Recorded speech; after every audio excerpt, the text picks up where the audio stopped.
снега навалило. Сейчас будем чистить.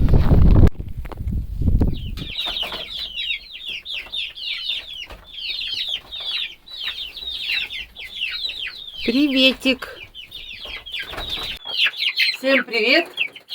Вы находитесь на канале Аврашка Лайф. Меня зовут Наталья. Я живу в Сибири, в Красноярском крае.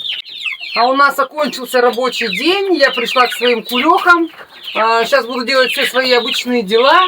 И хотела еще поговорить. Как вы знаете, я восстанавливаю яйценоскость до сих пор, да, у своих кур, которая упала. Ну, уже, конечно, она почти восстановилась, но все равно еще не так бы, как мне хотелось. Хотела рассказать об одном средстве, которым я пользуюсь и которое показывает очень хорошие результаты.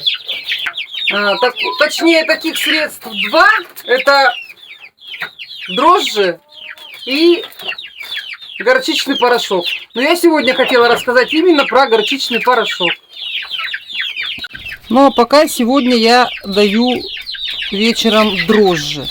Дрожжи я вот так вот разминаю пачечку, добавлю сейчас сюда немножко зерна и немножко отрубей.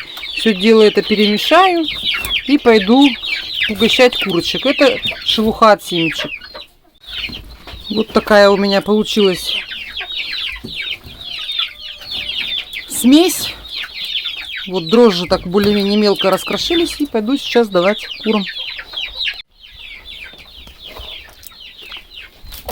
Сыпать, сыпать, сыпать, сыпать, сыпать.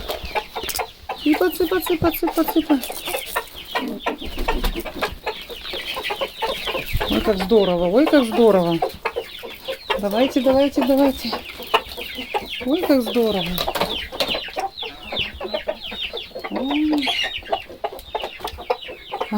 Про действие дрожжей расскажу как-нибудь в другой раз. Именно хлебопекарских дрожжей.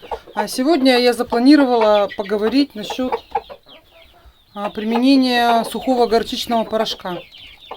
Вот сегодняшний мой урожай. Уже, конечно, так это сказать можно более-менее, но все равно не так, как они неслись у меня до вот этих вот сильных морозов, которые у нас были в конце января. Ну вот я всех накормила, всех угомонила. Цыплята мои, тоже уже едят. И я хотела поговорить о горчичном порошке. То есть я хотела говорить не именно о горчичном порошке, а об горчице в целом. Горчицу я применяю в сухом виде с целью восстановления яйценоскости у кур. Как своеобразная стимуляция. Вот. Но с недавних пор я, конечно, стала на нее смотреть немножко по-другому. А вообще вот существует несколько видов горчицы, но вот та, которая продается у нас в магазинах, да, в качестве горчичного порошка, это горчица русская или по-другому горчица сарепская. Получают горчичный порошок из такого растения. Это растение однолетнее. По-моему, оно относится к капустным, рода капустных. Вот, значит, у горчицы у растения используют семена, значит, из семян выжимают масло, а вот из выжимок, из жмыха получают вот такой горчичный порошок. То есть его высушивают, мелко размалывают и, значит, отправляют нам. Однако зеленые части растения также употребляются в пищу, как человеком, так и животным даются, с целью повышения витаминизирования, да, кормов, потому что зеленые части очень богаты на витамины. Итак, можно ли курам есть зелень горчицы? Однозначно можно и даже нужно, но правда в ограниченном количестве, потому что горчичная зелень также содержит вот эти летучие вещества, которые придают такой вот пикантный вкус. Но однозначно зелень горчицы повышает ценность питательного рациона у кур. Ну и теперь, что касается сухой горчицы или горчичного порошка. Горчичный порошок – это очень ценный продукт. Он чрезвычайно богат протеинами. В горчичном порошке, по некоторым данным, до 37-42% протеина. Причем из этого протеина 92-95% являются усваиваемый протеин, то есть он усваивается организмом. По своему аминокислотному составу горчичный порошок очень близок по составу к подсолнечному жмыху. То есть подсолнечный жмых является очень богатым по вот этому вот разнообразию аминокислот. Также горчичный порошок исключительно богат минеральными веществами. Вот я когда про него прочитала, я к нему стала относиться совсем по-другому. То есть в нем очень много содержится фосфора, очень много содержится калия, очень много содержится железа. Железо, по-моему, даже превышает в 100 граммах, превышает двойную дневную норму. Представляете? Вот. Но также есть кальций в нем, магний и натрий. Присутствуют полиненасыщенные и насыщенные жирные кислоты, витамины группы В, витамины А, витамины Е, витамины ПП очень много. Ну, то есть сплошная польза. За жгучесть горчицы отвечают такие вещества, как гликозинолаты, которые тут содержатся, а также фермент мирозиназа. Вот этот фермент расщепляет вот эти глюкозинолаты, и выделяется там протогорчичная кислота, по-моему, и вот она является вот это вот жгучим веществом. Но этот фермент мирозиназа, он распадается под действием высоких температур. Поэтому, когда готовим горчицу, да, вот кушать из горчичного порошка, кипятком как бы заливать, ну, не надо, потому что крепость уже у горчицы будет не та. Поэтому, когда я даю курам горчицу, я ее заливаю такой чуть-чуть тепленькой водичкой. Так как у кур вкусовые рецепторы развиты слабо, да, помните мой ролик про кур, значит, что у них не развиты и нюхательные рецепторы, и вкусовые, значит, жгучий вкус они не почувствуют. Однако в этом также, я считаю, кроется и опасность, что раз они не чувствуют жгучий вкус, давайте напупырим туда этой горчицы немерено, чтобы они у нас навитаминизировались, да. Однако этого, конечно же, делать не стоит, потому что в больших дозировках горчичный порошок, горчица, способна оказывать химические ожоги. Ну, понятно, да, то есть курица съест, она не почувствует, а внутри как бы произойдет ожог, может произойти ожог слизистой или пищевода. Ну, нужно как бы думать об этом, да, мы же сами ее ложками тоже не едим, мы ее едим помаленечку. Хотя я перерыла клиническую практику, да, вот не так давно рылась, искала, я не нашла ни одного зарегистрированного случая именно ожога слизистой или ЖКТ от употребления горчицы. Возможно, есть такие случаи, но вот я в научной литературе почему-то не нашла. Термический и химический ожог от применения горчичников, да, но мы ее и используем именно для этого как бы ожога, да, покраснения, когда мы ставим горчичники. Вот. Ну а про пищевые ожоги я вот честно не нашла такую информацию. Ну, чисто логически, когда рассуждая, да, я понимаю, что не надо злоупотреблять, да, и еще я как считаю, что горчицу нужно давать именно в размоченном виде. Сухой порошок сыпать опасно. Почему я так считаю? Потому что сухой порошок, частичка попадает вовнутрь, да, и может как бы прилипнуть, да, где-нибудь к слизистой, набухнуть, намокнуть, и вот именно этим вызвать ожог. Поэтому нужно горчицу, если даешь курам, ну, как я считаю, желательно разводить. Какое действие горчица, горчичный порошок оказывает на организм? Ну, во-первых, в небольших дозировках она оказывает стимулирующее действие на желудочно-кишечный тракт за счет вот этого вот внутреннего разогрева, да.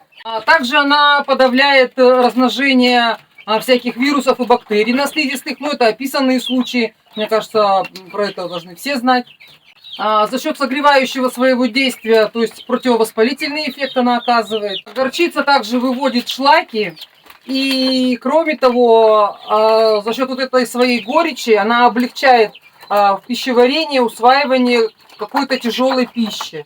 Ну и также вот эти вот летучие вещества, да, когда вот мы дышим, у нас начинают слезы, то есть они раздражают вот эти вот слизистые оболочки и дают импульсы нервные в головной мозг, стимулируют работу нервной системы. Я считаю, это прям очень важно. Кроме того, за счет разогрева улучшается работа гормональной системы. Я считаю, что за счет вот этого вот разогрева и улучшения работы гормональной системы как раз у кур и должна повышаться яйценоскость. Но она и повышается. Вот, и поэтому, как я говорила уже раньше, в последнее время я стала смотреть на горчицу не только как на стимулирующее, да, вещество для организма, но учитывая, насколько она богата минеральными веществами, особенно фосфором, железом, я стала на нее смотреть все-таки еще как на ценную подкормку, ценный источник, которых вот особенно сейчас зимой куры испытывают дефицит за счет того, что они сидят в помещении, не гуляют. Вот. И я стала на горчицу смотреть еще с этой точки зрения.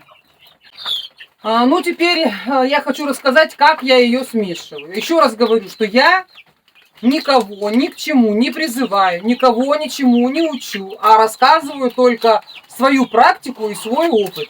Если кто-то хочет на вооружение взять, попробуйте. Ну, не хочет, можете меня покритиковать. Но только я отвечаю на дельную критику, да, а не на какие-то там просто эмоциональные, как сказать, комментарии. Как я уже говорила выше, да, я горчицу даю в размоченном виде. В сухом виде, как я уже сказала, давать ее нежелательно. Значит, еще один момент. Учитывая, что минеральные вещества и витамины помогают усвоению друг друга, я, когда замешиваю горчицу, завожу, всегда в корм добавляю витамины.